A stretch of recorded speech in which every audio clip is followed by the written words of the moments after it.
If you're trying to decide between Plus500 and DEGIRO, you're not alone.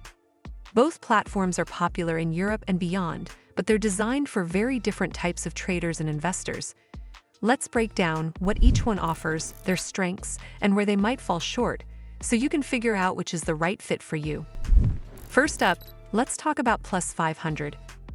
Plus500 is a CFD broker, which means you're trading contracts for difference rather than directly owning the underlying assets. The platform is well known for its clean and user-friendly interface, making it easy for beginners to get started.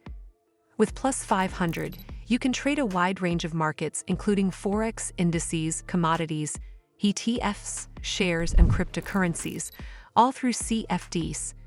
It also offers helpful risk management tools, like guaranteed stop-loss orders, which can be reassuring if you're new to trading. But here's the catch. Plus500 is designed for short-term speculation, not long-term investing.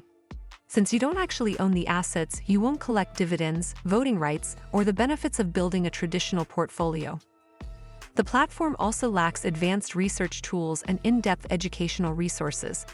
For active traders who want a simple way to speculate on price movements, it's a solid option, but it's not built for investors looking to hold assets over the long run. Now let's turn to DEGIRO. DEGIRO is an online stockbroker that's focused on real asset ownership. With DEGIRO, you can buy and hold actual shares, ETFs, bonds, and other instruments across global markets.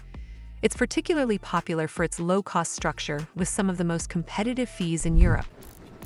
DEGIRO also provides access to a very wide range of exchanges, which makes it appealing for investors who want to diversify internationally. Where DEGIRO really shines is in its affordability and reach. Long-term investors can build a portfolio at relatively low cost compared to traditional brokers. However, the platform isn't designed for day traders in the same way Plus500 is.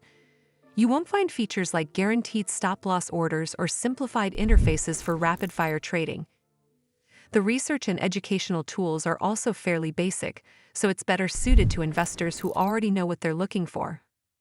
So, which one should you choose? If your goal is short-term trading and you want a straightforward, easy-to-use platform to speculate on price movements, Plus500 is likely the better fit.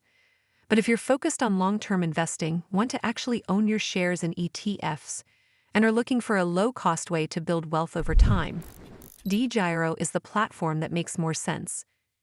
In short, Plus500 is for trading CFDs with simplicity and speed, while DEGIRO is for investing in real assets at low cost. Both are solid choices, but your decision ultimately depends on whether you want to trade or invest. Well, that's all for this video. I hope you found this video helpful. And if you did, make sure you give this video a super thanks by clicking on the heart icon to help support the channel. And don't forget to hit the subscribe button. We'll see you in the next one.